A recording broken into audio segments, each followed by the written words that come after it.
জীবনের একটি গুরুত্বপূর্ণ উপলব্ধি ভাগাভাগি করে যে বা যারা স্মৃতিচারণ করে, স্মৃতিকে আগলে রাখে, ভালোবাসে, বারবার এই আশা করে স্মৃতিগুলো যেন ফিরে আসুক। বাস্তবতা কি জানেন?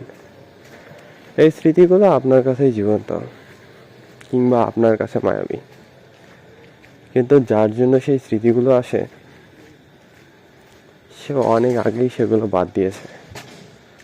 খোঁজখবর নিয়ে দেখেন, তার জীবন দিব্যি যাচ্ছে, অন্তত আপনার তুলনায় ভালো যাচ্ছে। সে জেনে বুঝে আপনাকে ছেড়েছে। সুতরাং স্মৃতিচারণ যদি এটা ভাবেন যে সে ফিরে আসবে, ফিরে আসুক, এটা আপনার ভ্রান্ত ধারণা।